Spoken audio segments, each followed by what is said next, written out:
Assalamualaikum warahmatullahi wabarakatuh. Bismillahirrahmanirrahim. Ashhadu an la ilaha illallah wa ashhadu anna Muhammadar Rasulullah. Allahumma salli ala Sayyidina Muhammad wa ala ali Sayyidina Muhammad. Rabbi shrah li sadri wa yassir li amri wahlul 'uqdatam min lisani yafqahu qawli. Amin. Bismillahirrahmanirrahim.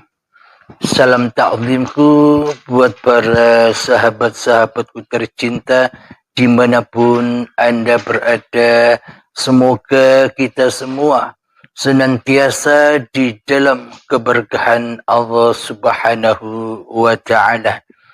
Amin ya Rabbal Alamin. Sebelum kita mulai kajian di pagi yang indah ini, marilah kita gemahkan kalimat thayyibah. Subhanallah walhamdulillah wa la ilaha illallah wallahu akbar wa la hawla wala quwwata illa billahil aliyyil azim. Alhamdulillahi rabbil alamin. Marilah kita dengarkan pertanyaan dari sahabat kita yang berada di seberang Malaysia. Mari kita dengarkan. Assalamualaikum warahmatullahi wabarakatuh. Yang dimuliakan Kamas dan juga salam gaharu kepada semua sahabat-sahabat dalam Europe Channel. Nama saya Mat dari PJ Selangor, Malaysia. Ingin menanyakan sesuatu kepada Kamas tentang kematian. Kita selalu diwawarkan oleh Kamas bahawa kita ni tidak wujud, manusia ni tidak wujud, manusia ni Adam, manusia ni mati. Pada hakikatnya bila mati akan dikuburkan. Jadi persoalannya sini, kita tidak wujud dan kita mati dan kita dikuburkan. Bagaimana kita nak memahami daripada segi hakikat kematian ini? Harap Kamas dapat memberi penjelasan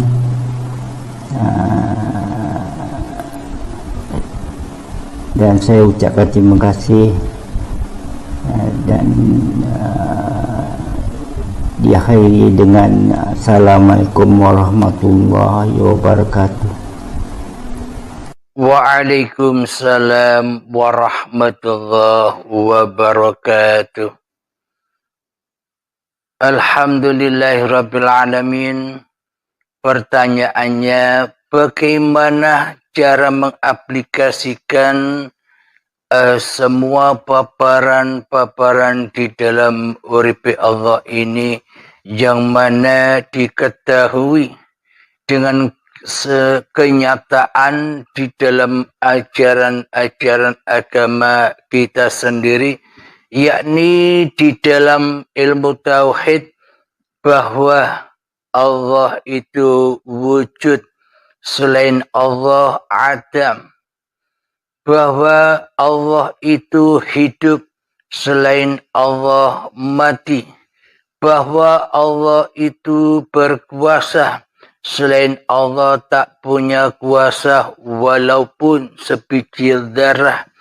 Allah maha berkehendak, selain Allah takkan punya kehendak walaupun sebiji darah pun. Bagaimanakah cara mengaplikasikan kematian sebelum mati di dalam channel Uripi Allah ini? Alhamdulillahirabbil alamin. Saudaraku, tanpa berbaiat semua hanyalah angan-angan belaka. Meskipun kelihatannya kita memahami semua paparan-paparan yang ada di dalam Uripi Allah, namun ibarat bila kita belajar sendiri, bila kita melatih sendiri, ibaratkan kita berguru kepada hawa nafsu kita sendiri. Ibaratkan kita masih berenang-renang di permukaan lautan hayat. Kita belum bisa menyelam dan mengambil mutiaranya. Karena tak ada yang membimbing.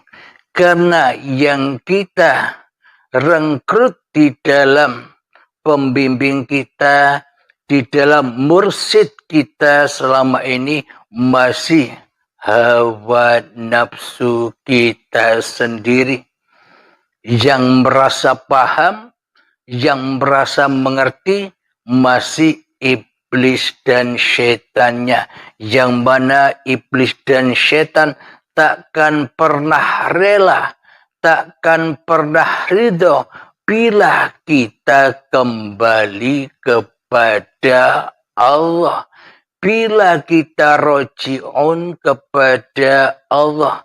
Iblis dan setan takkan pernah ridho bila kita berhasil kembali mengabdi dan menyembah kepada Allah. Iblis dan setan takkan pernah ridho bila kita bersekutu, kita mensekutukan iblis dan setan. Maknanya kita dipegangi oleh iblis dan setan agar tak terbang, agar tak mi'raj, agar tak jumpa Tuhannya. Iblis dan setan membisiki hati kita, wahai fulan, kamu sudah paham, kamu sudah mengerti di dalam paparan Uripi Allah. Tak perlulah kau berbaiat, tak perlulah kau berguru, tak perlulah kau dapat bimbingan orang yang memaparkannya. Akan tetapi kami, iblis dan setan, siap membimbingmu, siap mengajarimu, siap menjadi mursyidmu, siap menjadi gurumu, guru pembimbing hatimu. Inilah bagi orang-orang yang belum berbaiat. Buktinya demikian. Seumpama ada seorang yang namanya Abdullah. Ketika belum berbaiat, ketika hanya memahami teori-teori yang ada di dalam Uripi Allah, yang dipahami hanyalah teori, tentunya Abdullah ini selama mendengarkan pemaparan di dalam channel Uripi Allah ini, tentunya Abdullah selalu belajar dan belajar, bertafakur, mengheningkan cipta diri manusianya, mematikan diri manusianya, berzikir dan selalu mengingat Allah. Tentunya Abdullah yang lakukan demikian selama menyimak paparan uripe Allah sebelum berbaiat. Terkadang di dalam hati Abdullah ini kadang ingat, kadang lupa. Kadang ingat, kadang lupa. Kadang ingat, kadang lupa kepada Allahnya. Katanya demikian.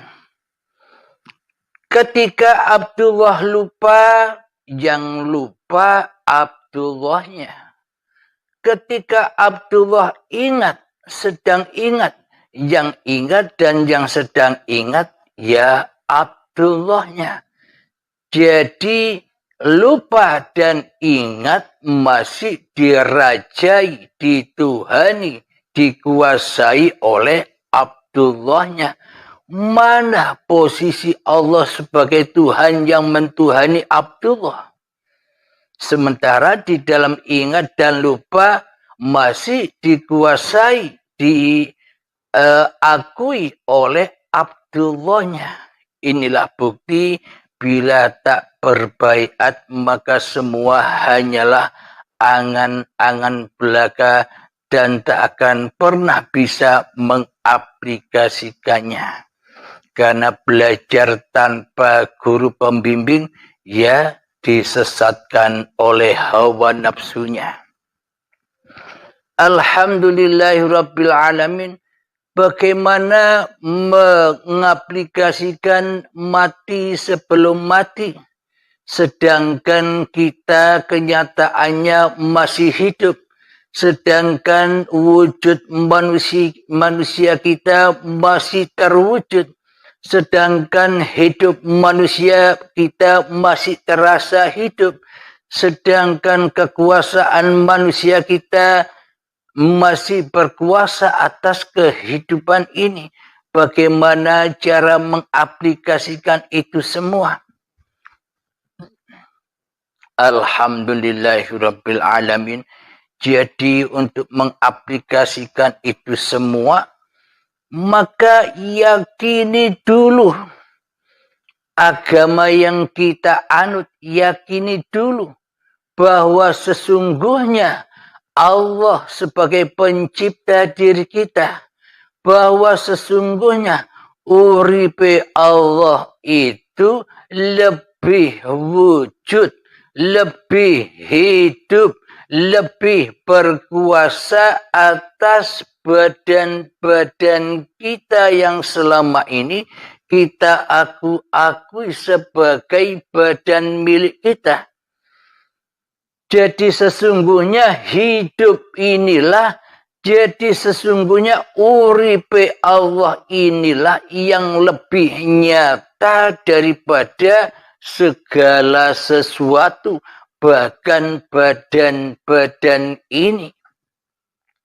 Jika tak ada hidup, apakah kita bisa menyaksikan badan-badan ini? Bila tak ada hidup, apakah kita bisa menyaksikan rambut, kepala, telinga, hidung, mulut, mata, alis, pipi, bibir, leher, badan, tangan, kaki? Apakah kita bisa menyaksikan itu semua tanpa wujudnya uripe Allah? Itu yang ada di dalam diri kita. Yang di luar diri kita tanpa uripe Allah, apakah gunung, langit, bulan, bintang, matahari, lautan, hutan, persawahan, dan semua yang kita lihat atas diri kita, apakah semua akan terwujud bila tanpa wujudnya uripe Allah? Ini dulu yang kita yakini dan kita tekankan serta kita aplikasikan. Jadi untuk mengaplikasikan itu semua butuh waktu yang panjang. Puluhan tahun belajarnya. Bahkan sampai menemui ajalnya, kita belum memahami dan mengaplikasikannya karena sangat amatlah sulit, sesulit bayangan orang, yakni sulitnya menuju Allah itu sesulit rambut dibelah 7 dan tajamnya 1000 pedang. Maka tak satu pun manusia bisa pergi, maknanya bisa bertemu Allah. Karena apa? Karena manusia masih suka mempertuhankan diri manusianya di hatinya. Karena manusia masih merasa bermakrifat kepada Allah. Karena manusianya masih merasa bahwa dirinya sudah mengenal Allah. Bahwa manusia masih merasa dirinya lah yang paham atas babaran-babaran di uripe Allah. Jadi semuanya masih serba kemanusiaan.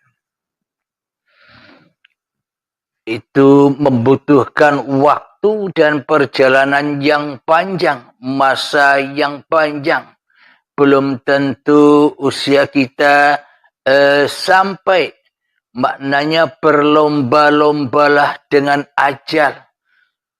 Sehingga ketika ajal menjemput, kita sudah bebas dari syakaratul maut. Kita sudah bebas dari siksa dan azabnya syakaratul maut. Kita bebas dari pertanyaan-pertanyaan malaikat. Maka dari itu taubat atau baiat di sini meskipun tak ada paksaan, Anda sendirilah yang membutuhkan jalan untuk selamat itu. Jadi di sini tidak ada paksaan. Saya tidak memaksa Anda karena hanya Allah lah yang menunjuki dan hanya Allah lah yang menyesatkan hambanya. Hanya Allah lah yang membisahkan hambanya lillah dan hanya Allah lah yang membisahkan hambanya linapsi. Jadi semua tergantung berpulang kepada kehendak Allah. Maka tanpa kehendak Allah, manusia tak mungkin bisa lillah. Akan tetapi dengan kehendak Allah lah manusia bisa lillah. Ketika manusianya sudah rela kembali ke pangkuan Tuhannya dari pangkuan iblis dan setan. Ketika manusianya sudah kembali menjadi Rasulullah dari Rasulnya hawa nafsu, iblis dan setannya. Ketika manusia sudah menjadi utusan Allah dari utusan iblis dan setannya. Ketika manusia sudah menjadi pesuruh Allah daripada menjadi pesuruh iblis dan setannya. Ketika manusia sudah kembali kepada amanah-amanah kemanusiaannya, yakni khalifatullah, daripada menjadi khalifahnya syaitan yang terkutuk. Maka dari itu butuh perjalanan yang sangat amat panjang, latihan demi latihan, ritual demi ritual yang kita kerjakan, melatih dan melatih, yang mana di dalamnya masih ada kadang ingat, kadang lupa, kadang ingat, kadang lupa, tidak berdiri tegak ingatnya kepada Allahnya. Akan tetapi dengan jalan baiat ini sangat amat membantu agar kita bisa berdiri tegak. Maknanya agar sambung terus menerus di dalam 24 jam. Sejak bangun tidur hingga tidur lagi selalu bangun dan bangun kesadarannya bahwa kita ini hanyalah utusan Allah. Diutus Allah, dirasuli Allah, dikhalifai Allah, diperankan Allah, diperjalankan oleh Allah Subhanahu wa ta'ala. Bagaimana mungkin kita bisa merasakan mati sebelum mati? Bagaimana mungkin kita bisa mengaplikasikan mati sebelum mati sementara kita belum berbaiat, sementara kita belum rela dan ridho kembali kepada Tuhan yang menciptakan diri manusia kita? Ya pasti bingung dibuatnya. Bagaimana sih cara kembali itu? Bagaimana sih cara mematikan diri itu? Jika di dalam baiat ada tongkatnya, bagi yang sudah berbaiat, jangan lupa pegang teguh tongkatnya untuk menghempas lautan merah, untuk menghempas hawa nafsu agar terbiak, agar kelihatan jalan rahmatan lil alamin itu, jalan yang rahmat. Alhamdulillahirabbil alamin, di dalam baiat itu ada tongkatnya. Tongkat inilah yang terpenting dan yang paling penting agar hamba bisa selalu dan selalu menuju kepada Tuhannya. Agar hamba selalu dan selalu berzikir kepada Tuhannya. Agar hamba selalu dan selalu ingat kepada Tuhan yang menciptakannya. Jadi guna berbaiat itu agar menetapkan di dalam hati bahwa diri manusia ini sebenarnya tak ada, yang ada hanya Allah. Sesuai kitab-kitab yang diajarkan kepada kita, yakni wujud, kita, bako, dan seterusnya. Alhamdulillahirabbil alamin, untuk mengaplikasikan Muhammad, bukan kamu yang melempar itu, tapi aku yang melempar. Muhammad, bukan kamu yang memanah itu, tapi aku yang memanah. Halim, bukan kamu yang berkalam-kalam itu, tapi aku yang berkalam-kalam. Bagaimana untuk merealisasikan itu semua? Ya kembali roji'unya dengan bersungguh-sungguh manjadah wajadah kembalinya. Bila berlatih sendiri, ya cukup lama untuk menggapai itu semua. Jadi memang dibutuhkan guru pembimbing. Siapa guru pembimbingnya? Ya yang memahamkan, yang mendatangkan kefahaman atas Anda, yaitulah guru pembimbing Anda, yang mana akan mengantar Anda kepada Rabbul Alamin, yang akan mengantar Anda kepada uripe Allah, agar selalu selamat dan selamat, agar selalu Islam dan Islam hati kita terhadap Allah Subhanahu wa ta'ala. Alhamdulillahirabbil alamin. Jadi untuk mengaplikasikan itu semua butuh pernyataan di dalam hati kita bahwa diri kita manusia sebenarnya tak wujud, bahwa sebenarnya diri kita sebenarnya tak hidup, bahwa sebenarnya diri kita sebenarnya tak punya kuasa sedetik pun terhadap diri manusia kita sendiri kecuali Allah. Semua itu hanyalah angan-angan belaka tanpa berbaiat. Hanya angan-angan belaka bila Anda tak mau berhijrah. Berhijrah dari alam kegelapan menuju kepada alam yang terang benderang, sehingga nyatalah Allahnya dan sehingga hancur leburlah kemanusiaannya, kefanaannya. Alhamdulillahirabbil alamin. Semoga saya pribadi dan semoga kita semua senantiasa di dalam lindungan Allah Subhanahu wa taala. Amin ya rabbal alamin. Rabbana atina fid dunya hasanah wa fil akhirati hasanah wa qina adzabannar. Wa sallallahu ala sayyidina Muhammad wa ala alihi wa sahbihi wa sallam walhamdulillahi rabbil alamin. Al-Fatihah. Akhirul kalam. Assalamualaikum warahmatullahi wabarakatuh.